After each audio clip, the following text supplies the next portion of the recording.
Today the topic is determinant. Determinant होता क्या है? इससे पहले हमने एक चैप्टर पढ़ा है मैट्रिसेस। ठीक है, इससे पहले क्या पढ़ा है? मैट्रिसेस।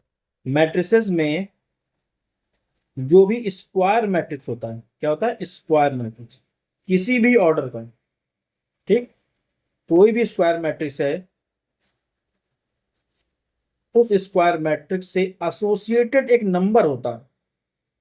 इस स्क्वायर मैट्रिक्स से एक वर्ड आता है एसोसिएटेड, और यूनिक नंबर है ये। किसी भी स्क्वायर मैट्रिक्स से एसोसिएटेड एक यूनिक नंबर होता है, उसे हम बोलते हैं इसका इसका नाम अगर ए है तो डिटर्मिनेंट ऑफ ए।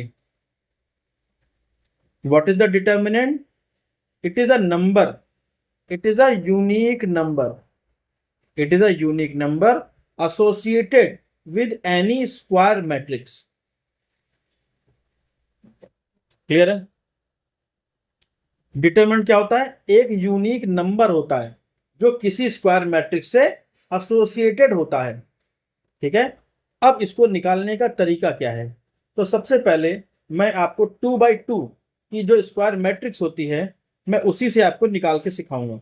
जैसे यहां पे ले ले 2 3 0 1।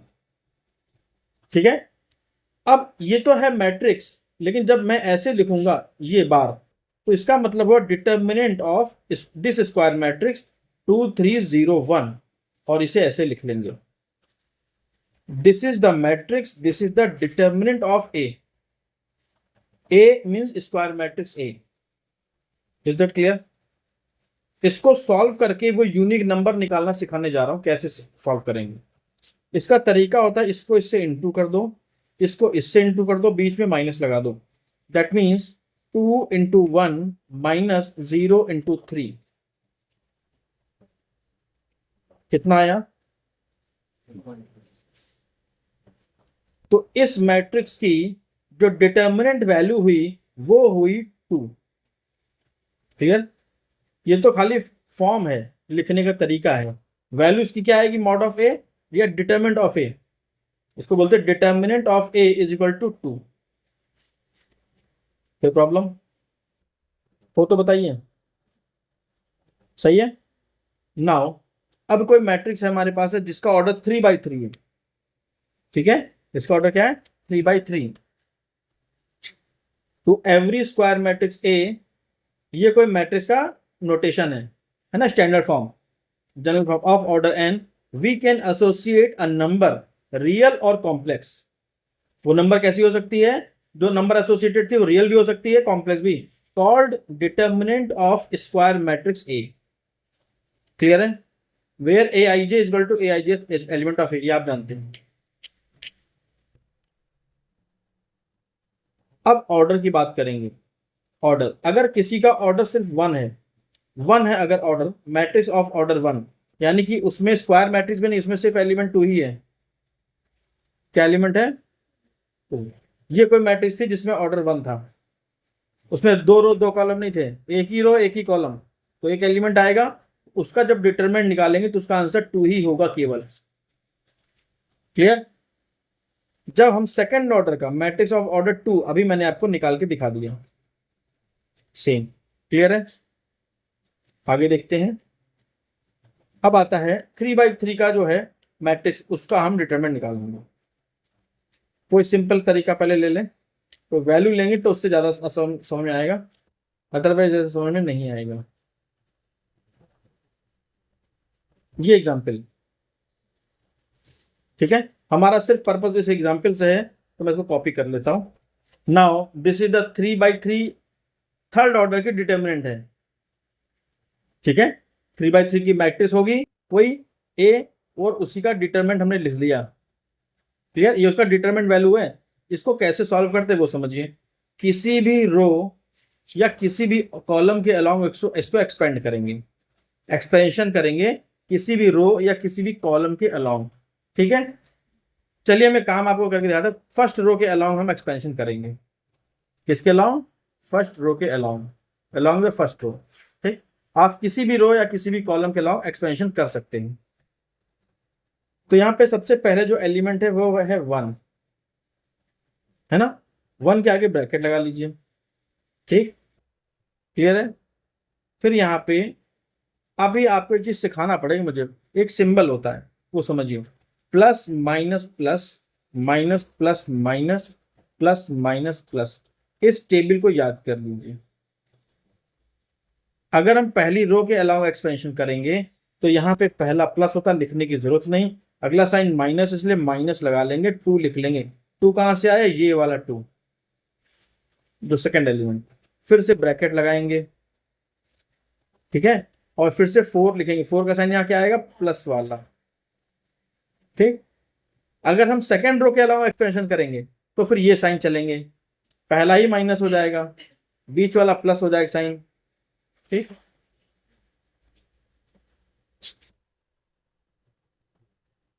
यहाँ पे आया 4 और ये 4। तो जब मैं 1 के अलावा 1 के रेफरेंस में लिखूंगा तो इसको और इसको काट दूंगा, बचेगा सिर्फ हमारे पास 3 0 1 0।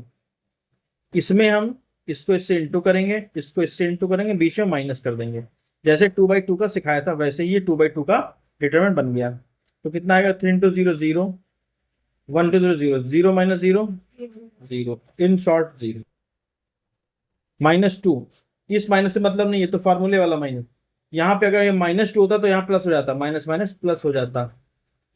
2 के अलावा एक्सपेंशन करेंगे, जब 2 के अलावा करेंगे तो ये और ये कट जाएगा। जिस रो में और जिस कॉलम में वो एलिमेंट आ रहा होगा उसको छोड़ देंगे।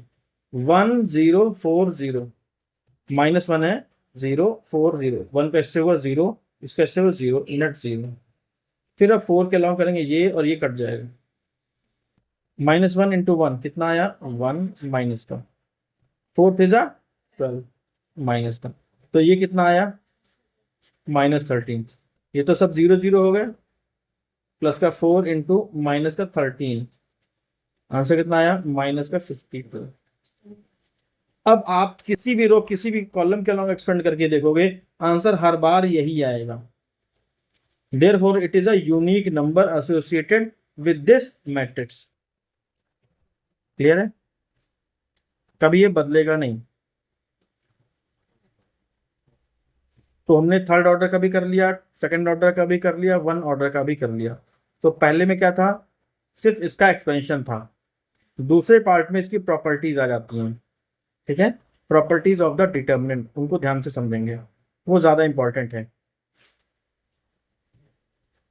अब देखिए, जैसे ये क्वेश्चन आया, इवेल्युएट दिस, इसको इवेल्युएट करना होगा। तो जिसमें 0 हो वो, जिसमें ज्यादा उसमें ज्यादा एक्सपेंशन हो जाएगा उससे जल्दी, क्योंकि 0 है तो एक पार्ट ऑफ कट ही जाएगा, ठीक। इसका एक्सपेंशन किया गया, देखिए एग्जाम्पल है ये, कुछ ऐसा आया। सॉल्व होने के बाद फाइनल आंसर 0। यहाँ से आएगा find the values of x for which, ये दो डिटरमिनेंट बराबर हैं। यहाँ पे ये दो डिटर्मिनेंट है, ऐसा ही क्वेश्चन मैट्रिक्स में भी आता है, वहां पर ये मैट्रिक्स होती हैं।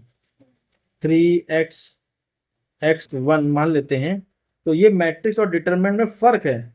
क्या फर्क है वो बता देता हूं। यहाँ पे जो होगा उसकी वैल्यू यही होगी, लेकिन ये किस में होगा, सिर्फ मैट्रिक्स में, डिटर्मिनेंट में ये नहीं होता, ठीक है।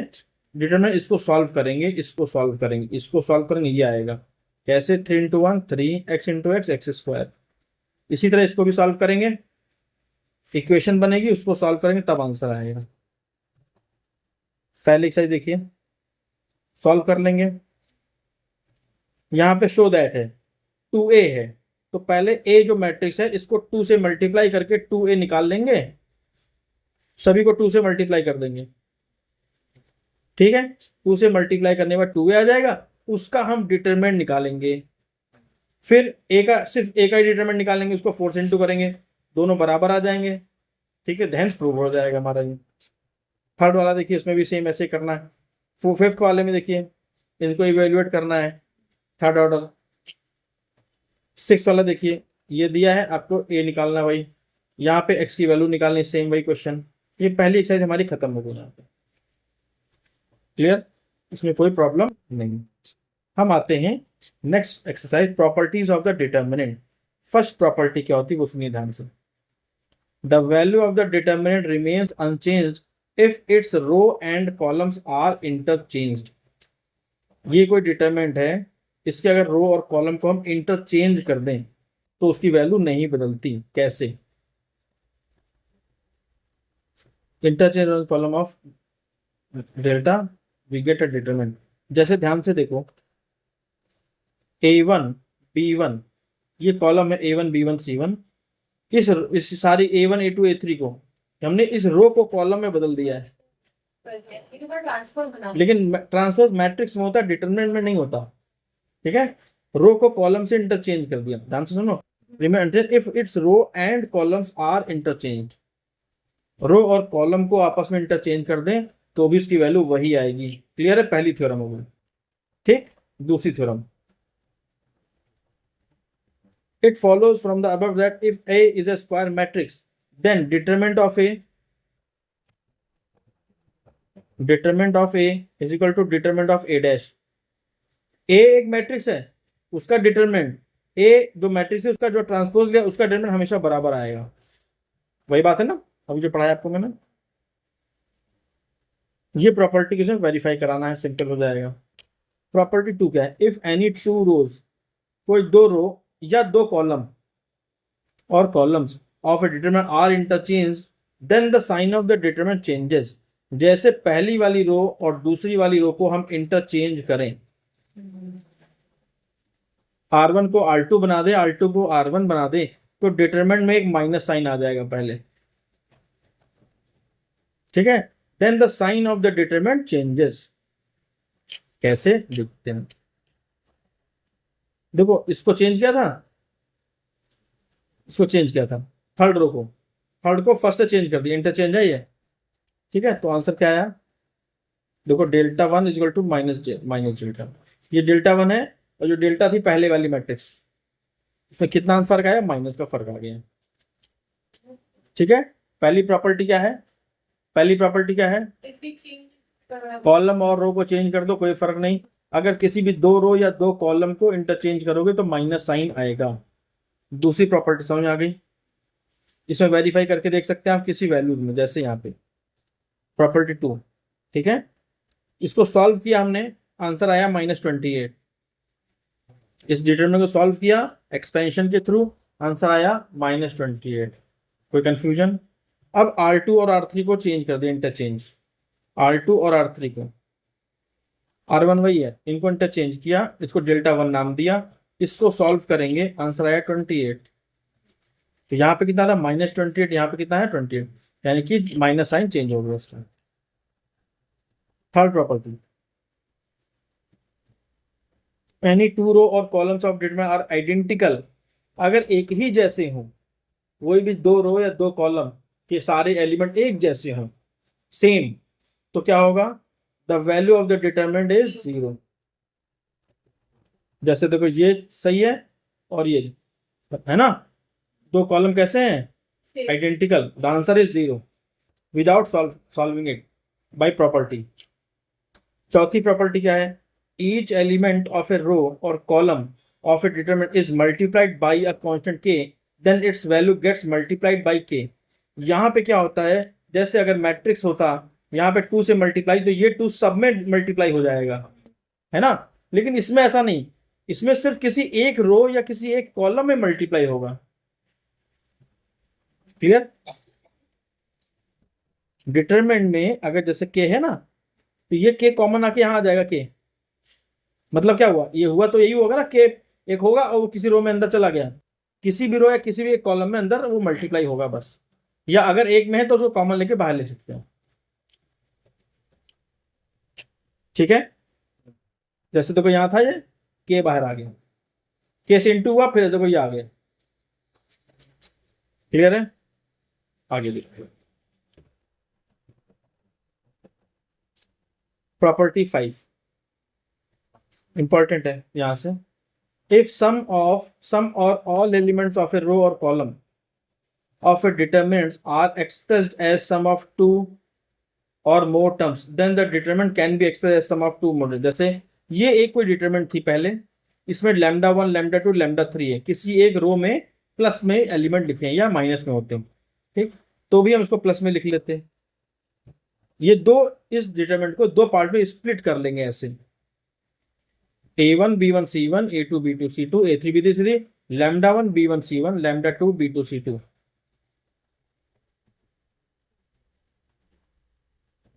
क्लियर? किसी भी एक रो में अगर अलग कर सकते हैं तो पूरी दो डिटरमिनेंट स्प्लिट हो जाएंगे।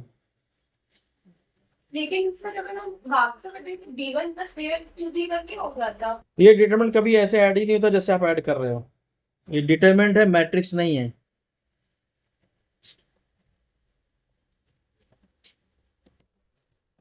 Property number 6, it is again very important. If to each element of any row or column of a determinant, the equimultiples of corresponding element of other row or column are added, then the value of the determinant remains the same. मतलब क्या हुआ वो सुनिए, ये तो language है केवल। R1 है कोई, जैसे मैंने आपको मैट्रिक्स में पढ़ाया था, किसी भी नंबर से मल्टीप्लाई करके हम जोड़ सकते घटा सकते हैं किसी दूसरी रो में, वैसे ही सेम जैसे यहाँ पे A1 A2 A3 ऐसा था। हमने सी, ये जो थर्ड थर्ड रो थी हमारी, थर्ड रो में कोई कांस्टेंट के का मल्टीप्लाई किया और उठा करके इसी में जो आया उसको पहली वाली रो में ऐड कर दिया, ध्यान से देखो। Then also the value of the determinant remains unchanged. मतलब क्या है, ये दोनों ही बराबर आएंगी इनको सॉल्व करने पर। ये देखो, ठीक है, मतलब ऐसा करना अलाउड है। किसी भी डिटरमिनेंट में किसी भी रो में कुछ भी मल्टीप्लाई करके उस पूरी पूरी रो को हम ऐड कर सकते हैं या सब्ट्रैक्ट कर सकते हैं किसी दूसरी रो में, तब भी उस डिटरमिनेंट की वैल्यू पे कोई फर्क नहीं पड़ता। क्लियर है? इसको ध्यान से दो। इसी तरह तुम B1 में भी इस सेकंड रो में इसमें तुम k का मल्टीप्लाई करके नीचे वाली में जोड़ देते या घटा देते, तब भी कोई फर्क नहीं पड़ता, तब भी वैल्यू सेम आती, डिटरमिनेंट नहीं बदलता। यही काम किसी कॉलम में भी कर सकते हो, किसी कॉलम में कुछ मल्टीप्लाई करके इसमें जोड़ दो या घटा दो, या इसमें जोड़ दो घटा दो। ठीक है, very important property 6। Property number 7, अभी देखो ये लाना था, प्रूव दैट है, ये क्वेश्चन इसी से होगा। कैसे किया वो सीखिए पहले। तो देखिए यहां पे कहा गया prove that this is equal to a cube. हमें क्या करना है, प्रूफ करना है। प्रूफ करने में ए क्यूब आंसर आ रहा है, इसका मतलब मुझे इस डिटरमिनेंट की वैल्यू निकालनी है। क्या निकालना है? वैल्यू। वैल्यू निकालने का तरीका आप एक्सपेंड कर दो, एक्सपेंशन के थ्रू निकाल सकते हो, नो प्रॉब्लम। लेकिन अगर गलती से लिखा होता prove that by the properties of the determinant, तब आप एक्सपेंशन नहीं कर सकते। ठीक है, लेकिन हमने आपको जो प्रॉपर्टी पढ़ाई उसका पर्पस यही था कि एक्सपेंशन ना करना पड़े। एक्सपेंशन करोगे तब भी आंसर ए क्यूब आ जाएगा, नो प्रॉब्लम। ठीक, बट प्रॉपर्टी को यूज करेंगे जल्दी आएगा, कुछ ही लाइनों में आ जाएगा। ध्यान से देखिए हमें, अच्छा इसके लिए क्या करते हैं, किसी भी एक रो या एक कॉलम में मैक्सिमम 0 बनाने का ट्राई करते हैं। अप्रोच क्या है, पहला मेथड क्या है, जैसे यहाँ पे जो फर्स्ट कॉलम में 2a और 3a लिखा हुआ है, हम 2a को 0 बना सकते कैसे, पहली वाली रो में 2 का मल्टीप्लाई करके सेकंड रो से माइनस कर देंगे, 2a 0 हो गया, जैसे कि मैट्रिक्स में करते थे। इसी तरह थर्ड में कर देंगे, थर्ड रो में भी कर देंगे, तो ये 2 0 बन जाएंगे रिस्पेक्टिवली। जब मैंने आपको एलिमेंट्री पढ़ाया था तो 0 बन गई है। अब हम इसी फर्स्ट कॉलम के अलॉन्ग इसको क्या कर देंगे, एक्सपेंड कर देंगे। ठीक, या अभी और कोई तरीका हो सकता है वो भी देखते हैं जरा। अभी यहाँ पे भी 0 बन जाएगा, कैसे, इसको 3 से मल्टीप्लाई कर देंगे सेकंड रो को और इसमें माइनस कर देंगे तो ये 0 बन गया। क्लियर? कोई कंफ्यूजन? अब फर्स्ट कॉलम के अलॉन्ग एक्सपेंड कर देंगे, एक्सपेंडिंग अलॉन्ग C1, इसके अलॉन्ग एक्सपेंड कर दिया तो ये और ये कट गए थे, ये इसका इससे इंटू हुआ, इसका इससे इंटू हुआ, ये a इंटू ए क्या हुआ, ए स्क्वायर हुआ, 0 से इंटू हुआ 0 हो गया। बोली सही है? और यहाँ पे ये a था ना, इसी a के बाहर तो ऐसे लिखोगे, मैंने बोला था ब्रैकेट लगा के, जिस रो जिस कॉलम में ये एलिमेंट आता है ना इंटू में बाहर, ए क्यूब आ गया, खत्म। समझ में आ गया? कोई confusion? Without expanding prove that, आ गया ना, विदाउट एक्सपेंडिंग। ठीक है, टेंडेंसी क्या है, मैक्सिमम 0 बनाएंगे किसी भी एक रो या किसी भी एक कॉलम में। सेम ऐसे सारे। तो प्रॉपर्टी से सारे क्वेश्चन करने हैं, सब में प्रूविंग है, ये सभी आपको करने हैं क्लास में बैठकर। ये सारे एग्जाम्पल्स मोस्ट इंपॉर्टेंट है। देन उसके बाद ये एक्सरसाइज है, एक्सरसाइज भी आपको पूरी ही करनी है। ठीक है, अगर आप इतना कर लेते हैं तो आपको ये चैप्टर बहुत आसानी से तैयार हो जाएगा, हम शेयर कर देंगे आपको। अगला टॉपिक है एरिया ऑफ ट्रायंगल। अगला टॉपिक क्या है? Area of triangle. किसी भी ट्रायंगल का एरिया कैसे निकालते हैं? By using the determinant method. सही है। In earlier classes we have studied that the area of the triangle whose vertices are, vertices मालूम है आपको, x1 y1 x2 y2 x3 y3। Triangle है कोऑर्डिनेट ज्योमेट्री में x1 y1 x2 y2, ठीक है, x1 y1 x2 y2 x3 y3 तीनों word मालूम है। हमें क्या निकालना है? उसका डिटरमिनेंट, उसका एरिया निकालना। एरिया का फॉर्मूला होता है हाफ, ये x1 x2 x3 y1 y2 y3 1 1 1 ये रहते हैं फिक्स, हाफ फिक्स रहेगा क्योंकि हाफ बेस इनटू हाइट वगैरह होता है। ये फॉर्मूला है उसका निकालने का। ठीक है, यहाँ पे वैल्यूज पुटअप करिए, इस डिटरमिनेंट को सॉल्व करिए, हाफ से इनटू करिए, आंसर। क्लियर? आपने जो पढ़ा था फॉर्मूला आप अगर याद करेंगे तो वो फॉर्मूला बेसिकली यही, इसी डिटरमिनेंट से वो फॉर्मूला बना था। हमने जो आपको फॉर्मूला पढ़ाया था, कुछ याद आया? नहीं याद आया होगा। हाफ, सबसे पहले हाफ लिखाते थे, ब्रैकेट लगाते थे, एक्स लिखते थे, ब्रैकेट लगाते थे, फिर से एक्स, देन ऐसे, याद आया? फिर y minus y, y minus y, y minus y, 1 2 3। अब देखो x1 के अलॉन्ग एक्सपेंड किया गया है तो y2 इंटू 1 y2 है ना, यही तो आएगा। y3 इंटू 1 y3 आ गया। फिर x2 कौन सा, यानी फर्स्ट कॉलम के अलॉन्ग एक्सपेंशन है ये। x2 के अलॉन्ग जब करोगे तो क्या बचेगा? ध्यान से देखो, ये और ये कटा, y1 इंटू y2 के बाद क्या आया था? नहीं रुको तो, है 2 के बाद 3, 3 के बाद 1, y3 इंटू 1 y1 इंटू 1। ये सही है? कैसे कैसे सही बता रहा हूँ। हमने जब आपको डिटरमिनेंट का एक्सपेंशन पढ़ाया था तो यहाँ पे क्या होगा? प्लस माइनस, यहाँ माइनस साइन आएगा ना, तो वो माइनस अंदर चला गया है और उसको उल्टा कर दिया है। तो बेसिकली वो जो फॉर्मूला हमने आपको छोटी क्लासेस पढ़ाया 10th में, वो यही फॉर्मूला यहीं से एक्चुअली डिराइव हुआ। ठीक है, उस समय सिर्फ आपको फॉर्मूला पढ़ा दिया गया था बस। चलिए, find the area of the triangle, उसके वर्ड से आपको दिए हैं, आपको उसका एरिया निकालना है, निकाल लेंगे आराम से। वैल्यू से पुट अप किया, सॉल्व किया, आंसर। क्लियर? आगे आते हैं, find the equation of the line joining A B. Find the equation of line joining a comma b using determinant and find k if d is a point such that the area of triangle ABD is 3 square unit। तो सबसे पहले ABD triangle का area निकालते हैं। अच्छा सुनो, यहाँ पे हमें क्या निकालना था? इक्वेशन ऑफ द लाइन, ए और बी को ज्वाइन करने वाली लाइन। ये पॉइंट ए है, ये पॉइंट बी है। अपने मन से एक पॉइंट को ले लो P, जिसे कोऑर्डिनेट x, y मान लो, तो क्या बनेगा? ट्रायंगल बनेगा, ट्रायंगल बनेगा। लेकिन आपने कहा कि ये लाइन है, ये पॉइंट जो P है वो इसी पे लाई कर रहा है, तो ट्रायंगल बनेगा कभी? नहीं बनेगा। तो ट्रायंगल का एरिया क्या होगा? अपने मन से 0 रख दिया गया, हाफ, ये देखो x1 y1 x1 x2 x3, ये x3 हो जाएगा ना। ये पॉइंट एक्चुअली यहाँ नहीं है, इसी ए बी पर ये पॉइंट P ले लिया हमने, सो दैट ट्रायंगल बनेगा ही नहीं। और हमने कहा अगर ये थर्ड पॉइंट मान लिया, थर्ड वर्सेस, उसका ट्रायंगल 0 मान लिया था, इसलिए 0 रख दिया था। सॉल्व करेंगे, x और y में इक्वेशन बन जाएगी एक, ये जो इक्वेशन आई वही इस लाइन ए बी की इक्वेशन होगी।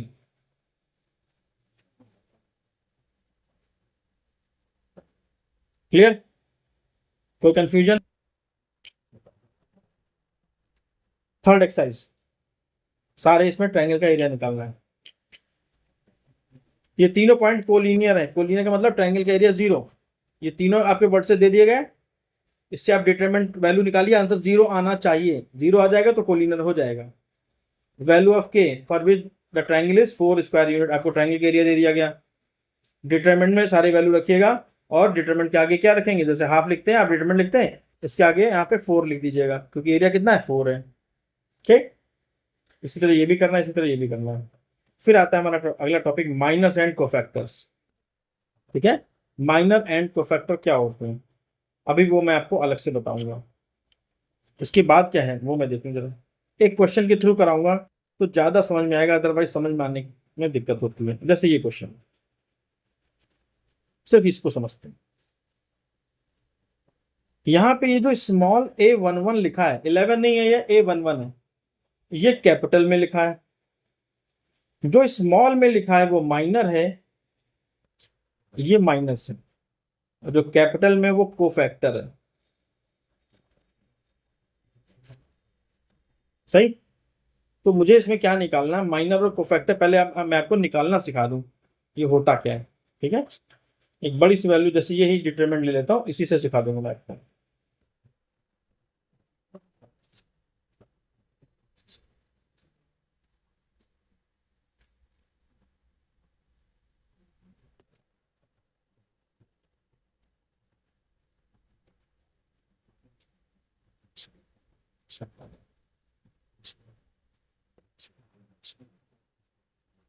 देखिए,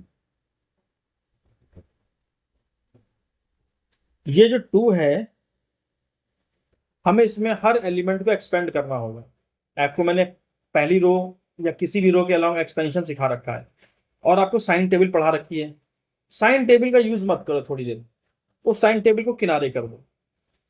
बिना साइन टेबल के ये 2 लिखो और इसका एक्सपेंशन लिख डालो, 0 4 5 -7। ठीक, क्लियर है, कोई कंफ्यूजन?